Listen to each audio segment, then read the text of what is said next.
அனைவருக்கும் வணக்கம். 2014ஆம் ஆண்டு தொடங்கப்பட்ட நேஷனல் ஹெரிடேஜ் ட்ரஸ்ட் பல அரிய சிறந்த பயனான பணிகளை ஆற்றி வருகின்றது. இவற்றுள் 2018ஆம் ஆண்டு தொடங்கப்பட்ட புதுவை அருங்காட்சியகம் பல ஆயிரக்கணக்கான மாணவர்களுக்கு அறிவு புலத்தை தெளிவுபடுத்தி வருகின்றது. 2023ஆம் ஆண்டு தொடங்கப்பட்ட புதுவை மியூசியம் ரிசர்ச் லைப்ரரி என்னும் புதுவை அருங்காட்சியக ஆராய்ச்சி நூலகம் அதன் முதன்மை பணிகளை திறன்பட உருவாக்கி வருகின்ற நிலையில் புதுச்சேரி மற்றும் தமிழ்நாட்டின் எழுத்தாளர்களை அவர்களது நூல்களை அடிப்படையாக கொண்டு மிக இயல்பான நேருக்கு நேரான நிலையில் நேர்காணல் ஒன்றினை புத்தகம் பேசும் என்னும் தலைப்பில் ஒவ்வொரு கிழமையின் வியாழன் அன்றும் நடத்தப்படுகின்றது. அரை மணி நேரத்திற்கும் மேலான இந்நிகழ்வினை ஒவ்வொரு இடத்திலும் ஏந்துடன் ஜூம் காணொலி ஊடக வாயிலாகவும் ஒளிபரப்புகின்றோம். தொலைவில் உள்ளவர்கள் ஒவ்வொரு கிழமையும் புத்தகம் பேசுவோம் நிகழ்வில் இணைந்து தங்களின் அறிவினை மேம்படுத்திக் கொள்ள அழைக்கின்றோம். இன்றைய நாளின் நிகழ்வில் எழுத்தாளர், சமூக செயல்பாட்டாளர் கலைமாமணி ராமசெய்யம் ஐயா அவர்கள் நம்மிடையே இணைந்துள்ளார். இன்றைய புத்தகம் பேசுவோம் நிகழ்வின் நூலாசிரியர் ஐயா அவர்களை மீனவர்கள் பால் கொண்டுள்ள ஈடுபாடு போற்றுதல்குரியது. இந்நூல் அவரின் ஆக்கத்தையும் நோக்கத்தையும் ஊக்கத்தையும் பறைசாற்றி சிந்திக்க வைக்கின்றது. இந்நூல் வரும் தலைமுறையினருக்கும் மீனவ சமுதாயத்தின் வாழ்வியலை படம் பிடித்து காட்டும் கால கண்ணாடியாகவும் வரலாற்று ஆவணமாகவும் திகழும் என்றால் மிகையாகாது. மேலும் இந்நிகழ்வின் வழி ஐயா அவர்களை பற்றியும் அவரது நூல் குறித்து அறிவதற்கும் இந்நிகழ்வினை தொடர்ந்து முன்னெடுத்து நடத்துவதற்கும் எமது நிறுவன நூலகர் சீவாவேலு அவர்களை வணக்கம். வணக்கம். கேள்விகளுக்குள்ள போகலாங்க ஐயா. உங்களுடைய இளமை காலம் மற்றும் நெய்தல் நிலத்தோடு தொடர்புடைய உங்களுடைய வாழ்க்கை முறை பற்றி சொல்லுங்க ஐயா. நான் பிறந்ததெல்லாம் வீராம்பட்டினம் மீனவ கிராமத்துல தான்.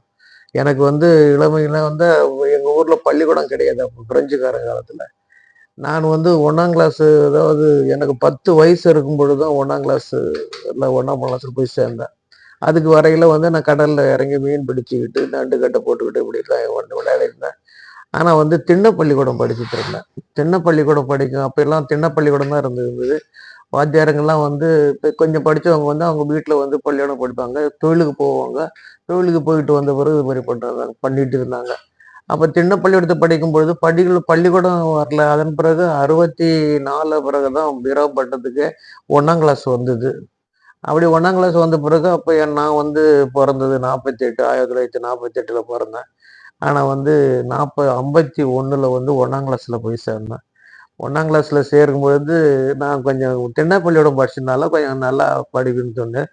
அதன் பிறகு நான் 2ஆம் கிளாஸ் படித்தேன். 3ஆம் கிளாஸ் படிக்கும் பொழுது 5ஆம் கிளாஸ் வரையில அந்த அதாவது அப்ரூவ்மெண்ட் போச்சு. ப்ரொமோஷன் வந்த உடனே நான் 4ஆம் கிளாஸ் படிக்கிறது நேராக 5ஆம் கிளாஸ் போட்டாங்க. அப்போ 5ஆம் கிளாஸ் படிச்சுட்டு இருந்தேன். அதனாலதான் உண்மையில என்னன்னா இளமை பருவில் பூரா முதுமுண்டு நாங்கள் எல்லாருமே இளைஞர்கள் எல்லாரும் விளையாட கடல்ல குளிக்கிறது, கோழி விளையாடுறது, சடுகுடு விளையாடுறது இப்படிதான் விளையாடிட்டு தான் இருந்தோம். ஆனா இருந்தாலும் நாங்க கடல்ல பாரம்பரிய தொழில அந்த மீனவ சமுதாயத்து தொழில அதுல மீன் பிடிக்கிறதுல கத்துக்கிட்டு அதுலயே நமக்கு வேண்டிய தேவைகளை நான் இளமை பருவத்தில்னு சொன்னா நான் மீன் பிடிச்சிட்டு அதுல கிடைக்கிற வருமானத்துல கொண்டு அதுல நான் சட்டத்தை போட்டுக்கிறது, புத்தகம் வாங்குறது, இப்படிதான் நான் என்னுடைய இளமை பருவம் ஓடிண்டு.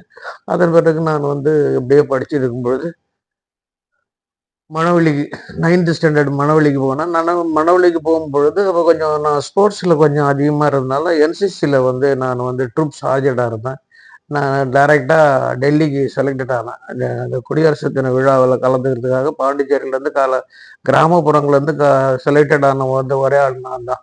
அப்போ போயிட்டு அங்கே போயிட்டு நான் அந்த பரேடில் கலந்துக்கிட்டேன். குடியரசு தின விழாவில் கலந்துக்கிட்டேன். இந்திரா காந்தி பிரதமர் இருந்தாங்க, அவங்க கையால் தேநீர் விருது கொடுத்தாங்க.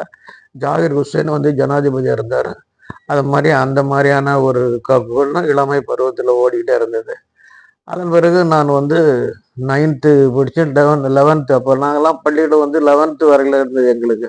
அப்போ 10th கிடையாது. அப்போ நாங்கள் ஒரு சப்ஜெக்ட் ஃபெயில் ஆனா கூட நான் மறுபடியும் நாங்கள் 5 சப்ஜெக்ட் தான் எழுதணும். இப்போலாம் ஒரு சப்ஜெக்ட் வருது.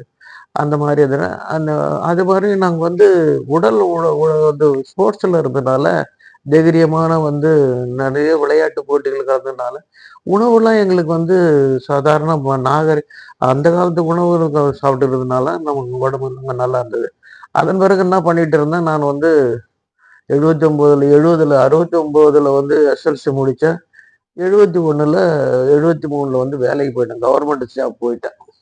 அதனால மேற்கொண்டு வந்து இது பண்ண முடியல அப்படின்னு சொல்லிட்டு. சரிங்க ஐயா.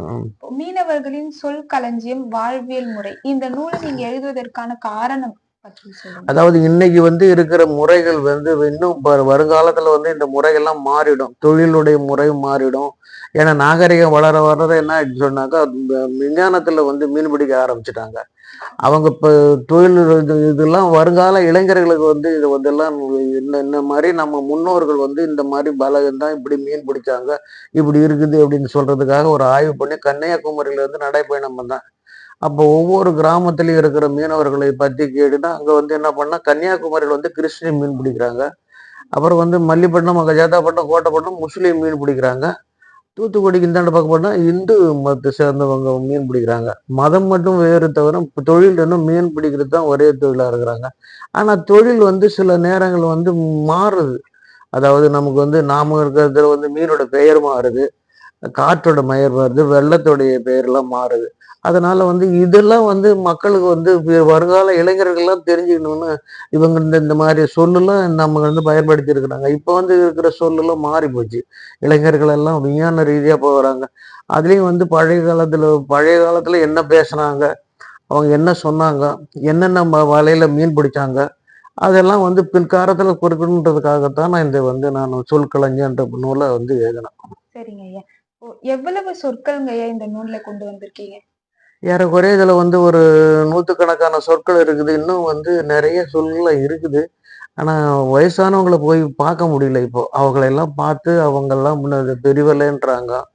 இப்ப வந்து இப்ப அதுக்கு பதிலா வந்து மதவலன்றாங்க. சுருக்கு வலைன்னு சொல்றாங்க. அப்பெல்லாம் நாங்க வந்து வாழா வலை, தூரி, எடவலை, பெருவலை தான் இருந்தது. அப்ப இப்போ இப்படி வந்து அந்த காலத்து மனுஷர்கள் வந்து கிடைக்கல. அவளெல்லாம் வந்து இந்த தொழில் ரீதியிலான மாறுபட்ட தொழில் இருப்பது. மீன் பிடிக்கிறது தொழில். அது ஒரு ஜாதி கிடையாது. ஜாதி என்றது வேறு, தொழில் மதம் என்பது வேறு. தொழில் வந்து எல்லா மதத்துக்காரும் மீன் பிடிக்கிறாங்க, எல்லா ஜாதிக்காரும் மீன் பிடிக்கிறாங்க. அதனால மீன் பிடிக்கிறதுனால யார் யார் மீன் பிடிக்கிறாங்கன்றதுல அவங்களை வந்து நாம சொல்றோம். அந்த மாதிரி தான் அது வருங்காலத்துல இந்த மாதிரி சொல்லலாம் இந்த மாதிரிலாம் இருந்தாங்கன்றத வந்து நாம வந்து இளைஞர்கள் எல்லாம் புரிஞ்சுக்கணுன்றதுக்காகத்தான் நாம வந்து இது ஒரு வரலாறா பதிவு பண்ணிட்டு இருக்கோம். சரிங்க ஐயா. இந்த இந்த நூல்ல குறிப்பிட்டிருக்கக்கூடிய நீரோட்டம், வெள்ளம் குறித்து சொல்லுங்க. அதாவது இந்த வந்து நம்ம வந்து இப்போ வந்து கரண்டுன்னு சொல்லுவாங்க. கடல்ல கரண்ட். அப்ப நம்ம வந்து முன்னோர்கள் என்ன வெள்ளம், அது ஹை வாட்டர், அது லோ வாட்டர், ஹை வாட்டர், வெள்ளம் வத்தம்னுவாங்க. ஒரு நாளைக்கு வந்து 2 வெள்ளம் இருக்கு, 2 வத்தம் இருக்கும். அது நீர் ஓட்டம்னு சொன்னோம்னா, அதாவது வடக்குல இருந்து தெற்கு பக்கம் போனா வன்னி வெள்ளம்னுவாங்க. அதே மாதிரி தெற்குல இருந்து வடகுலாம் சோழி வெள்ளம்னுவாங்க. அப்ப கரையில இருந்து கரைக்கிறது போன இந்த மேமரை, ஒயினு இப்படி எல்லாம் பேரு வந்து அந்த முன்னோர்கள் வந்து வச்சிருந்தாங்க. ஏன்னா நீர் ஓட்டம் எவ்வளவு ஓடுதோ அதுல வந்து வலை அவங்க வந்து எடுத்துன்னு போறதுக்கு வேண்டிய ஆயத்த பணிகள் இது பண்றதுதான் அந்த நீர் ஓட்டம். அந்த நீர் ஓட்டத்துக்கு தகுந்த மாதிரிதான் வலை போடுவாங்க. இப்ப வன்னி வெள்ளம்ன்ற சொல்றீங்களா, இங்க இருந்துன்னா நல்லவாடு பொண்ணுச்சட்டி இருக்கும், வலை போட்டா கிளம்புவோம். சோனி வெள்ளம்னா அங்க போட்டா இங்க வந்து பாண்டிச்சேரியில கிளம்பும். அந்த அந்த நீர் ஓட்டத்துக்குனால இதெல்லாம் இப்ப பிள்ளைகளுக்குலாம் தெரியாது. இதெல்லாம் தெரிஞ்சுக்கணுன்றதாக வன்னி வெள்ளம், சேனி வெள்ளம், அதே மாதிரி கச்சாங்காற்று. காத்துல வந்து வாடை சீசன் வந்தா வாடை காற்று. இப்ப வாடை காத்து இங்க வந்து அந்த கச்சாங்காத்துன்றது இந்த இது வடக்குல தெற்கு பக்கத்துல இருந்து வடக்கு நோக்கி வீசுறது வந்து கச்சாங்காத்து. அப்புறம் வந்து மேற்கு கடல்ல இருந்து கடல் கரையை நோக்கி வந்து கொண்ட காத்து. இதுல இருந்து கரையில இருந்து கடலுக்கு போறது வந்து வந்து தரை காற்று. இதை மாதிரி வந்து காத்துக்கள பேருக்கெல்லாம் மாத்தி மாத்தி இது மாதிரி இதெல்லாம் புரிஞ்சுக்கணும், இதெல்லாம் தெரிஞ்சுக்கணும், இளைஞர்கள் தெரிஞ்சுக்கணுன்றதுக்காக தான் இந்த புத்தகத்தை அதை வந்து நம்ம வந்து பிரயாசப்பட்டு எழுதணும். மீனவர்களுடைய வீடுகள் பற்றி சொல்லுங்க. வீடெல்லாம் வந்து அப்பெல்லாம் வந்து பனை ஓலையில தான் வீடு கட்டியிருந்தாங்க, தென்னை ஓலையில தான் வீடு கட்டியிருந்தாங்க. யாரும் வந்து கல்லுவெல்லாம் வச்ச வீடு கிடையாது. பனை ஓலையில வந்து பனை ஓலையை ஒட்டி வந்து வீடு கட்டியிருப்பாங்க. அதுல வந்து அவங்களுக்கு வந்து யாருமே வந்து லெட்டின் பாத்ரூம்லாம் கிடையாது. எல்லாரும் பொதுவா போடுவாங்க. தோப்புக்கு போவாங்க. சுடுகாட்டு பக்கம் வந்து தோப்பு இருக்கும். பெண்கள், ஆண்கள், பெண்கள்லாம் அந்த தோப்புல போயிடுவாங்க. முந்திரி காடு இருக்கும். சவுக்கத்தோப்பு இருக்கும். அது சப்பாத்திலாம் இருக்கும். ஆண்கள் வந்து கடற்கரை ஓரத்துக்கு போயிடுவாங்க. அதனால வந்து போயிட்டு பாத்ரூமுக்கு வந்து அவங்களுக்கு பிரச்சனை இல்லை. ஆனா வந்து ஓலை குடிசையில தான் வாழ்ந்துட்டு இருந்தாங்க. அப்போ வந்து ஃபேனுக்குன்னு காத்துக்குது கிடையாது. ஆனா இப்போ வந்து கம்ப்ளீட்டா மாறி போச்சு. ஒவ்வொன்றும் வந்து கல்லு வீடு ஆகி போயிடுது. எல்லாம் வந்து அப்ப எல்லாம் வந்து கூரை வீடு தான். அதாவது சில நேரங்கள்ல வந்து செம்மண்ணால வீடு கட்டுவாங்க, களிமண்ணால செவுரு வைப்பாங்க. ஆனா இப்போ வந்து என்ன பண்ணிட்டாங்கன்னா, எல்லாம் காங்கிரீட்ல போட்டு வீடு கட்டி வசதிக்காக ஒரு நல்ல வசதியா, சுகாதாரமா கரண்ட், மின்சாரம் அப்பெல்லாம் ரோடு வசதி கிடையாது, மின்சார வசதி கிடையாது. எந்த வசதியும் இல்லாம இருக்கும்னா, அந்த அந்த மாதிரி வாழ்ந்தது தான் வாழ்க்கை அவங்களுடைய. அதனால தான் அவங்க வீடெல்லாம் வந்து குடிசையா இருந்தது. அப்புறம் குடிசை மாற்று வாரியம் வந்தது. எல்லாத்துக்கும் அந்த வீடை கட்டி கொடுத்தாங்க. அப்படி. சரிங்க. மீனவர்களுடைய உணவுகள் உணவுனா மீனவெல்லாம் வந்து பெரும்பாலும் வந்து கஞ்சி தான், காலையில கஞ்சி குடிப்பாங்க. அதுக்கு கடிப்பான்னு சொல்லுவாங்க தொட்டுக்க. மதியம் வந்து மீன் குழம்பு தான் சாப்பாடு. மதியம் பெரும்பாலும் எல்லார் வீட்லயும் ஆக்க மாட்டாங்க. நைட்டு சாப்பாடுல வந்து தாங்கல்னு சொல்லுவாங்க. அது சாதம் கொட்டிடுவாங்க. குழம்பு மீன் குழம்பு தவிர அவங்க எதுக்கும் சாப்பிட மாட்டாங்க. எல்லாம் மீன் குழம்பு தான். அந்த உணவு வந்து என்ன சொன்னாங்கன்னா, கஞ்சியில வந்து அவ்வளோ நீராகாரம்னு சொல்லுவாங்க. அந்த நீராகாரம் காலையில தூங்கி வந்து கடிப்பாங்க.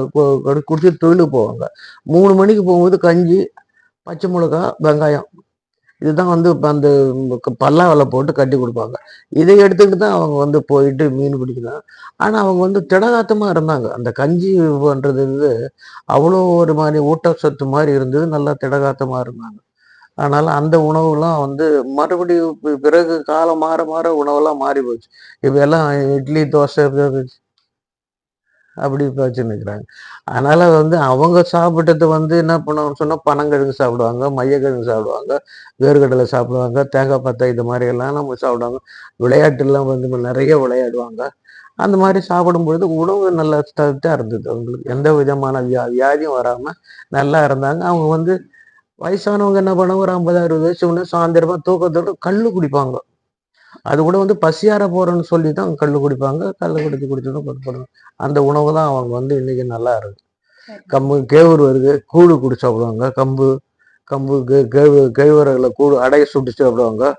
அதை வந்து நல்லா வந்து கீரைகளை எல்லாம் நிறைய சாப்பிட்டு இருந்தாங்க. நல்லா அவங்களுக்கு கண் பார்வைலாம் நல்லா இருந்தது அவங்களுக்கு. ஹார்ட் அட்டாக் கிடையாது, பிபி கிடையாது, எதுவும் கிடையாது. இது மாதிரி இயற்கையான விளையிறதோ பொருள் எல்லாம் சாப்பிட்டு நல்லா இருந்தாங்க. மீனவர்கள் கொண்டாடக்கூடிய பண்டிகைகள் குறித்து சொல்லுங்க. அவங்க வந்து மீனவர்னா அவங்க எவ்வளவு போட்டிட்டு பண்ணினா, குலதெய்வம் ஒவ்வொரு ஒண்டி என்ன பண்ணா, குலதெய்வம்னு ஒண்ணு இருக்குது. அது எப்படி பண்ணாங்கன்னா, வீட்டுல வந்து விசேஷம், காது குத்துறோம், வளைகாப்பு, மஞ்சள் நீராட்டு, இதை மாதிரினா அந்த குலதெய்வத்தை போய் பூஜை போட்டு அந்த விளைய அவங்க வீட்டுல கொண்டாடுவாங்க. அதே மாதிரி பொம்பளை பிள்ளைங்க ஆம்பளை காதணி விழான்னு ஒண்ணு வைப்பாங்க. அது காது குத்துவாங்க. மச்சான் இட்டு வந்து காது குத்துவாங்க. அப்புறம் வந்து பொண்ணுங்களுக்கு வந்து பெரிய பொண்ணாகி போச்சுன்னா அது வந்து அது வந்து என்ன பண்ணுவாங்க, மஞ்சள் நீராட்டு விழான்னு சொல்லுவாங்க. அப்புறம் கட்டி கொடுத்த பிறகு அது பெரிய வளைகாப்பு, இது மாதிரினா அந்த விழாவில் வந்து எல்லா விழாமுன்னா, அப்புறம் கோயில்ல வந்து எல்லாருக்கும் பொதுவான தெய்வம் ஒண்ணு இருக்கும். அந்த மாதிரியான வரும்போது அந்த தெய்வத்துக்கு போயிட்டு எல்லாரும் வந்து பூஜை பண்ணி அதில் வணங்குறதுக்கு பழக்கம். அந்த விழாக்கள்ல வந்து நிறைய இது மாதிரி அவங்கவுங்க வீட்டுல வந்து பிறந்த நாள் எல்லாம் அப்பெல்லாம் இந்த பிறந்த நாள்லாம் இப்படி எல்லாம் வந்து கொடுத்தது கிடையாது. அவங்க வந்து சும்மா சொல்லுவாங்க, இன்னைக்கு வயசு இப்ப இருந்து போச்சா அப்படின்னு சொல்லுவாங்க. ஆனா இதெல்லாம் பண்ணுவாங்க. மஞ்சள் நீராட்டுங்க பொண்ணு பூப்பதி பிடினா அந்த விழா பண்ணுவாங்க. அதுக்கு அது பண்ணுவாங்க. காது குத்துவாங்க. காது குத்து மூக்கெல்லாம் குத்துவாங்க. இப்போ மூக்கு குத்துறது கிடையாது, காது தான். அப்படிலாம் வந்து மூக்கு குத்துவாங்க. 2 மூக்கும் குத்துவாங்க. 2 மூக்குத்தி போடுறது. அது பேர் தான் மூக்குத்தின்னு பேர் வந்தது. ஆனா இப்ப வரும் காது மட்டும் குத்துறாங்க. மூக்குத்தி குத்திட்டு குத்துக்கிறாங்களா தெரியல. யாரும் மூக்கு குத்தி போட்டுக்கிறதா தெரியல. அது மாறி போச்சு காலம். விளையாட்டுக்கள் பற்றி சொல்லுங்க. விளையாட்டுலாம் வந்து அவங்க வந்து பொழுதுபோக்காக கபடி விளையாடுவாங்க. அப்புறம் கோலி விளையாடுவாங்க. அப்புறம் கொந்தம் விளையாடுவாங்க. பாரி விளையாடுவாங்க. இன்னைக்கு வந்து கிரிக்கெட் வர்றது போட்டி தான் கிரிக்கெட்டா மாறுச்சு. இன்னைக்குதான் கபடி வந்து சிலம்பு களி விளையாடுவாங்க, சடுகுடு விளையாடுவாங்க. இதெல்லாம் வந்து மணல்ல வந்து பொழுதுபோக்காக அவங்க வந்து தரகட்டி வந்து பந்தடிச்சு விளையாடுவாங்க. அப்புறம் வந்து இப்போ இப்போ எல்லாம் மாறி போட்டு என்ன பண்ணுச்சுன்னா, நாகரிக காலத்துல வந்து கபடி வந்து இது வந்து போச்சு. சிலம்பு வந்து கத்தி சண்டை போடுறாங்க இப்போ வந்து போச்சு. இந்த நேஷனல் இதுல வந்து போச்சு. கபடி வந்து போச்சு. கிரிக்கெட்டு நான் கோட்டி புள்ளி அடிச்சது தான் கிரிக்கெட். அதை வந்து தான் இப்போ வந்து இது வந்து என்ன கிரிக்கெட்டுன்னு சொல்லிட்டு இன்னைக்கு உலக பெரிய அது இதாகி போச்சு. அதனால விளையாட்டெல்லாம் அந்த காலத்துல விளையாடுனா வந்து எல்லாரும் விளையாடுவாங்க. வயசானவங்க இதெல்லாம் பாருங்களேன், ஆண்கள் பெண்கள் எல்லாம் விளையாடுவாங்க. அவ்வளோ பாராட்டு போவாங்க. அவ்வளோ பெரிய காத்து கடல்லாம் வந்து கால் தாங்குவாங்க. அந்த மாதிரி எல்லாம் தைரியமா இருந்தது. இப்ப எல்லாம் கிடையாது. காலில் ஷூ போட்டுக்கிறான், கையில வாட்ச் கட்டிக்கிறான், டைட் போட்டு போறான், ஏறிக்கின்னு போறான். ஆமா வந்துட்டு அந்த மாதிரி விளையாட்டெல்லாம் இந்த விளையாட்டெல்லாம் இப்போ வந்து அவங்க விளையாடின விளையாட்டெல்லாம் இப்போ மாறி இப்போ வந்து ஒவ்வொன்றா வந்து இப்போ தேசிய விளையாட்டா வந்துருக்குது. இப்போ மூணு மூணு நாலு விளையாட்டு வந்துருக்குது. எல்லாம் வந்து அதுக்கு கத்தி சண்டி வந்துருக்குது, கிரிக்கெட் வந்தது, கபடி வந்துருக்குது, அப்புறம் வந்து கோகோ. அதெல்லாம் வந்து இப்போ இந்த அப்பெல்லாம் வந்து பாரின்னு சொல்லுவாங்க. அது ஒன்றும் அந்த விளையாட்டு வருது எல்லாம் ஒன்று. இப்போ வந்து பந்து இந்த ரிங் பால் போடுவாங்க. அப்புறம் அந்த சில்லு விளையாடுவாங்க. பெண்கள் வந்து இந்த கட்டம் போட்டு சில்லு போட்டு போட்டு போட்டு விளையாடுவாங்க. இதெல்லாம் விளையாடின்னு இருந்தாங்க. அந்த மாதிரி விழாலாம் வந்து அப்புறம் சரிங்க. மீனவர்களுடைய அந்த மீன் பிடிக்கக்கூடிய வலைகள் வந்து என்னன்னா அந்த காலத்துல வந்து எப்படின்னா தூரி, எடவலை, பெருவலை, வாழா வலை, மிதப்பு வலை, கன்னி வலை, கன்னி வலை இப்படிதான் பலப்பட்ட வலை இருந்தது. ஆனா இப்போ அப்படியே மாறி போச்சு. இப்போ வந்து என்னன்னா மத வலைன்னு வந்து ஒண்ணு வந்து போச்சு, சுருக்கு வலைன்னு வந்து போச்சு. அப்ப எல்லாம் வந்து போட்டுல வந்து மீன் பிடிவாங்க. எல்லாம் கட்டுமரத்துல போய் தான் மீன் பிடிச்சாங்க. இப்ப விசைப்படகுன்னு வந்து போச்சு. அப்ப என்ன தொழில் வந்து மாறும் பொழுது பெயரும் மாறி போச்சு. அப்போ வந்து இப்ப இடவலை வந்து பெருவலைன்னா நெத்திலி படும். அந்த பெருவலை கடற்கரை ஓரத்துல இருப்பாங்க. இப்போ வந்து இடவலை கிடையாது, பெருவலை எல்லாம் கிடையாது. வாழா வலை எல்லாம் அந்த மாதிரி காணாங்கழுத்தை பிடிக்கிறது ஒவ்வொரு மீனுக்கு ஒவ்வொரு மாதிரியான வலை வந்து போச்சு. இப்போ விஞ்ஞான ரீதியா வந்ததுனால அந்த வலை வச்சு அவங்க எல்லாம் பிடிச்சதெல்லாம் வந்து இயற்கை. இப்ப எல்லாம் ஐஸ் மீன். இது வந்து நம்ம இப்போ வந்து கடற்கரையில போயிட்டு இருந்தோம்னா ஃப்ரெஷ்ஷா வீராம்பட்டினம் போய் பார்த்தோம்னா மார்க்கெட் இருக்குது. அங்கே போனால் ஃப்ரெஷ்ஷாக கிடைக்கும். கடலில் தான் பிடிக்கும். மற்றபடி இந்த மார்க்கெட்டெல்லாம் ஐஸ் மீன் தான். அது சல்லுன்னு இருக்கும். அது மாதிரி சக்கை மாதிரி இருக்கும். ஆனால் அது இதாக வளர்ந்து போச்சு. எல்லாரும் சாப்பிட ஆரம்பிச்சிட்டாங்க சரி அப்படின்னு சொல்லிட்டு. ஆனால் அந்த ஒரு இதில் வந்து நல்லா பண்ணிட்டு இருந்தாங்க. வலைகள் வந்து நிறைய மாறி போச்சு. மீனுக்கு ஒரு வலை வந்து போச்சு. அப்பெல்லாம் இந்த மாதிரியான வலை இருந்தது. சரிங்க. இந்த நூல்ல குறிப்பிட்டிருக்க துடுப்புகள் குறித்து சொல்லுங்க. அதாவது ஒவ்வொரு இதுக்கும் வந்து கட்டுமரத்துல இருந்த துடுப்பு, அது தாவு, தண்டு, கோலு, கொம்புன்னு வந்து இப்போ யாரும் அது மாதிரி கிடையாது. இப்ப எல்லாம் இசைப்படகு தான் வந்து போச்சு. அப்ப வந்து தாவுன்னா தண்ணியை தள்ளின்னு போவாங்க தாவு. தண்டுனா போட்டு வலிப்பாங்க. கோலுன்னா கடல்ல வந்து கோல் தாங்கிட்டு படியை தாண்டி அந்தாண்ட போறது கோல் யூஸ் பண்ணாங்க. அது மாதிரி சொருவு தடி. இப்ப இது எல்லாம் எதுவும் பழக்கத்துக்கு வரல. அவங்க யூஸ் பண்ண இப்ப நம்ம எழுதின நோக்கமே நம்ம முன்னோர்கள் வந்து இன்னும் வருங்கால இளைஞர்கள் வந்து முன்னோர்கள் வந்து இன்னென்ன மாதிரி எல்லாம் பொருள் எல்லாம் இந்த மாதிரி பேரெல்லாம் வச்சு தாவு தொண்டெல்லாம் யூஸ் பண்ணிக்கிறாங்க, கட்டுமரம் எல்லாம் யூஸ் பண்ணிக்கிறாங்க அப்படின்றதுக்காக நாம வந்து அவங்களாம் நினைவுபடுத்துறதுக்காக நம்ம இருக்கிறோம். வந்து நம்ம தாத்தா என்ன பண்ணிட்டு இருந்தாரு, அப்ப இதெல்லாம் பண்ணாங்க அப்படின்றதுக்காக இதை நம்ம வந்து அதை மறைஞ்சிடக்கூடாது அப்படின்னு சொல்லிட்டு அவங்க பேசின பேச்செல்லாம் வந்து நிறைய இந்த இதுல அம்பா பாட்டு இருக்குது.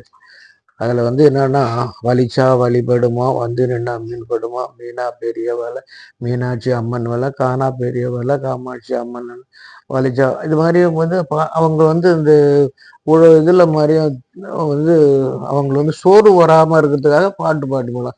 அப்ப 2 பேரும் பாடுவாங்க, ஒண்டியும் பாடுவாங்க. இது மாதிரி பாடி பாடி அது பண்ண ஏழை ஏழை எல்லாம் சொல்லுவாங்க மாதிரி பாடின்னு போவாங்க. வந்து வரும். ஐயா, இப்ப நிறைவான கேள்விங்க ஐயா. இந்த நூல் குறித்து நீங்க வேற ஏதாவது முதன்மையான செய்திகள் பதிவு பண்ணணும்னு நினைச்சா நீங்க முன்வைக்கலாம். இந்த நூல் என்னன்னா இந்த நூலோட வந்து வரலாறு வந்து நான் ஏறக்குறைய ஒரு 40 புஸ்தகம் எழுதியிருக்கிறேன். அதை வந்து எல்லாத்தையும் ஒரு தொகுப்பு போகும்போது நம்ம வந்து காலத்துல வந்து என்னென்ன பயன்படுத்தணும், இப்போ வந்து என்ன பயன்படுத்துறாங்க, முன்னால பின்னால என்ன வருங்காலத்துல எப்படி எல்லாம் மாறிடும். அதுக்காக மாறாம இருக்குன்னு சொல்லிட்டு இப்போ வந்து நம்ம என்ன பண்ணோம், அந்த காலத்துல வந்து கஞ்சி குடிச்சோம். இப்போ யாரும் இட்லி சாப்பிட்றோம் இல்லையா, பிஸ்தா சாப்பிட்றோம் என்னென்ன. அப்போ இதையெல்லாம் நம்ம அந்த காலத்துல இருந்தோன்றதுக்கு பின்னால் வர சந்ததிகளுக்கு வந்து அவங்களுக்கு எல்லாம் ஞாபகம் ஊட்டுறதுக்காக இப்படி எல்லாம் நம்ம முன்னோர்கள் எல்லாம் பண்ணியிருக்கிறாங்க அப்படின்னு சொல்லிதான். இந்த மீன் உணவுல மருத்துவ குணம்னு ஒண்ணு இருக்குது. அது ஒரு 24 புஸ்தகம் இருக்குது. எல்லாத்தையும் அந்த என்னென்ன ஒவ்வொரு மீனும் அந்த காலத்துல அந்த அவ்வளவு பண்ணியிருக்கிறாங்க. எப்படின்னா இப்ப வந்து அதாவது ஒரு கர்ப்பமாயிட்டு ஒரு குழந்தை பேத்து போயின்னா அவங்களுக்கு பால் சுரக்கணும்னு சொன்னா பால் சுறாவை வந்து கொடுப்பாங்க. திருக்க மீன் எல்லாம் வந்து சூப் வச்சு கொடுப்பாங்க. அப்ப வயிற்றுக்குள்ள ஒரு புண்ணு ஆறுன்னு சொன்னா காரா கடிச்சது மாதிரி மீனை போட்டு பூண்டு பூண்டு மிளகு வச்சு கொடுப்பாங்க. அதெல்லாம் அந்த காரம் இது மாதிரிலாம் வந்து அந்த உணவுலாம் வந்து அவங்க வந்து மீனை வந்து அதில் பயன்படுத்தினாங்க. இப்போ வந்து ஹார்ட் அட்டாக் வருதுன்னு சொன்னா அதுக்கு வந்து நெத்திலி மீனும் கானாங்கத்தை மீனும் சாப்பிட்டா ஹார்ட் அட்டாக் குறையும். அதே மாதிரி கவலை வந்து மச்சி கவலை இதெல்லாம் வந்து நம்ம முன்னோர்கள் வந்து அந்த உணவுல வந்து வைத்தியங்கள் இல்லாத நேரத்துல இது வைத்தியம் கொடுத்துறாங்க. அது மாதிரி கர்ப்பிணி பெண்களுக்கு வந்து என்ன கொடுக்கணும் ஏது கொடுக்கணும் அவங்க அங்க ஒவ்வொரு ஊர்ல தாயம்மான்னு இருப்பாங்க. மருத்துவச்சின்னு கொண்டு இருப்பாங்க. அவங்க வந்து எந்த எழுத்து படிக்கிறதும் தெரிஞ்சவங்க கிடையாது. அவங்க வந்து கொடுப்பாங்க. ஆனா என்ன மிளகு பூண்டு வச்சு நண்டு வெள்ளை நண்டு பிடிக்கும். அதை வச்சு கிடிச்சு சூப் வச்சு மிளகு பூண்டு வச்சு கொடுப்பாங்க. அந்த புண்ணு ஆறணுன்றதுக்காக. ஏன்னா வயிற்றுக்குள்ள வந்து கர்ப்பம்னா அந்த இது தொப்புளி கொடிகளில் வந்து புண்ணு இருக்கும். அதெல்லாம் ஆறணுன்றதுக்காக. இப்போ விஞ்ஞானத்துல என்ன பண்றாங்க? அதனால தான் அவங்க வந்து இது மாதிரிலாம் பண்ணாங்க. அது நிறைய பண்ணியிருக்கிறாங்க. நிறைய மீன் மருத்துவ குணம் பண்ணியிருக்கிறோம். அப்புறம் முன்னோர்கள் எல்லாம் இதுல வந்து உறவு முறையெல்லாம் மாறி போச்சு இப்போ. உறவு முறைன்னு என்னன்னு சொன்னா முதல்ல வந்து தாத்தா பாட்டி இருந்தாங்க. இப்போ வந்து என்ன ஒரு ஒரு அதாவது நாம் இருவர் நமக்கு இருவர், நாம் ஒருவர் நமக்கு ஒருவர், நீ நானும் இப்படி வந்து போச்சு. அப்போ அந்த பையனுக்கு வந்து அக்கா யாரு அம்மா யாரு அக்கா யாரு இதுன்னு தெரியாது, அண்ணன் யாருன்னு தெரியாது, சித்தி யாருன்னு தெரியாது. இதெல்லாம் உறவெல்லாம் மறைஞ்சு போயிடுச்சு. அப்பெல்லாம் ஒரு குடும்பத்துல வந்து 10 பேர் இருப்பாங்க. ஆனா இப்ப எல்லாம் அந்த உறவு எல்லாம் மறைஞ்சு போச்சு போயிட்டு இருக்குது. வருங்காலத்துல என்ன ஆகும் போகுது? மக்கள் தொகை ஏற்படுத்தி விட்டு நீ நீ நீ ஒரு அதாவது நீ நீ ஒரு குழந்தை நான் ஒரு குழந்தைன்னு மாதிரி போயிடுவாங்களா என்னன்னு தெரியல. ஆனாலும் அது ஒரு அது ஒரு வலியா இருந்தா கூட அது ஒரு தத்துவம். ஒரு பெண் வந்து ஒரு பிரசவமாகிறது வந்து ஒரு விஞ்ஞான ரீதியான ஒரு தத்துவம். அது சயின்டிசம் பிரகாரம் ஒரு தத்துவம் அது. அது வந்து அது மாதிரி பண்ணாதான் அந்த பெண்ணுடைய முழுமை அடைகிறது. ஒரு பெண் பிறந்து வளர்ந்து அது சொன்னா முழுமை அடைகிறதுன்னு சொன்னா அது கர்ப்பமாகி குழந்தையாகி குழந்தை பெற்றுட்டு பால் ஊட்டி அதை வளர்த்து அதுகிட்ட பிறகு தாய்மை ஆகிட்ட பிறகுதான் அந்த பெண்ணுடைய முழுமையான இது பூர்த்தி அடைகிறது வந்து பகவத்கீதையுடைய சாராம்சம். நான் என்னெல்லாம் படிச்சிருக்கிறேன். ஆனா அதுல வந்து ஒவ்வொன்றும் சொல்லி ஒரு இது சொல்லுது ஏன் அது மாதிரி நம்ம இருக்கிறோம் அப்படின்னு. அப்ப எல்லாத்துக்கும் விதிகள் இருக்கிறது. ஆனா எல்லாத்தையும் இந்த விஞ்ஞான காலத்துல எல்லாத்தையும் மறந்துட்டோம். மறந்துட்டு நமக்கு வந்து ஃபாஸ்ட் ஃபுட்டு ஓடிக்கிட்டே ஓட்டோம். வாழ்க்கை மனிதன் இயந்திர வாழ்க்கைகள்ல ஓடிக்கிட்டே இருக்குது. இதுல எத்தனை ஓடி இப்போ வந்து 80, 70 வயசுல வந்து யாருக்கும் எந்த வியாதியும் கிடையாது. இப்போ 40 வயசான உடனே மறைஞ்சு போகுது. எல்லாருக்கும் வந்து பிபி வருது, சுகர் வருது. எனக்கு கூட 77 வயசு ஆகுது. எனக்கு எல்லா வியாதியும் இருக்குது. ஆனா நான் அந்த காலத்துல உணவு பழக்க வழக்கங்களை போட்டுட்டு போய் சமாளிச்சுட்டு இருக்கிறேன். ஓடிட்டு இருக்கிறேன். ஆனா நான் ஒன்றும் பெரிய அறிவாளியோ பெரிய ஜீனியஸ்டோ கிடையாது. சாதாரண அந்த காலத்துல வந்து ஒரு அப்பெல்லாம் வந்து எஸ்எல்சின்னா 11th ஸ்டாண்டர்டு. அப்போனா இது இப்போ வந்து இப்போ வந்து +2வா? அப்போ அவ்வளோ அதான் படிச்சிருக்கிறேன் நான். வேற ஒன்றும் கிடையாது. ஆனா மக்களுடைய பல்ஸை தெரிஞ்சதுனால சோஷியல் ஒரு மைண்ட் இருந்ததுனால அந்த புஸ்தகம் எழுதுறதோட தன்மையை வந்து உருவாக்கணும். புத்தகம் எழுதணும் மக்களுடைய பல்ஸை வந்து வெளிக்கொண்டு வரணும் அப்படின்னு முதல்ல கொண்டு வந்து நான் அதுதான். அதனால சரி அந்த புஸ்தகம் எழுதணும் வந்து கொஞ்சம் அதுக்காக தன்னை வளர்த்துக்கணும். இப்போ எந்த ஒரு பொருள்ல நம்ம போறோமோ அதை வந்து நம்மளை வந்து நம்ம வளர்த்துக்கணும்னு அதுக்காக நான் தேட ஆரம்பிச்சேன். சரி என்னென்ன புஸ்தகம் இருக்குது, என்னென்ன இருக்குது, எப்படி எழுதணும் பெரிய பெரிய ஆளுக்களை சந்திச்சேன். பெரிய பெரிய எழுத்தாளர்களை சந்திச்சேன். அவங்கள்ட்ட நீங்க எப்படி எழுதுறீங்க என்னன்னு. அவங்க ஒன்றும் சொன்னாங்க எனக்கு தான் எழுத்துலாம் படிப்புக்கு முக்கியம் கிடையாது. மக்களுடைய பல்ஸை தெரிஞ்சிருந்தீங்கன்னா நீ போதும் அப்படின்னாங்க. அதனால சரி அவங்களுடைய வழிகாட்டுனா இப்போ 40 புஸ்தகம் எழுதியிருக்கிறேன். இன்னும் எத்தனை காலம் எழுது ஓடிட்டு அவ்வளவுதான். உங்களுடைய முதல் நூல் எதுங்க ஐயா? மீனவர் வரலாறும் வாழ்க்கை அப்படின்னு சொல்லி 2002ல எழுதினான். முதல் வழக்கு தான். அதான் உலகம் பூரா பரவி போச்சு. மீனவருடைய வாழ்க்கை வரலாறு அப்படின்னா அவங்க எப்படி வாழ்ந்தாங்க, அவங்களுடைய வாழ்க்கையில எப்படி எப்படி எல்லாம் தோன்றுனாங்க, என்ன பண்ணாங்க அப்படின்ற மாதிரி.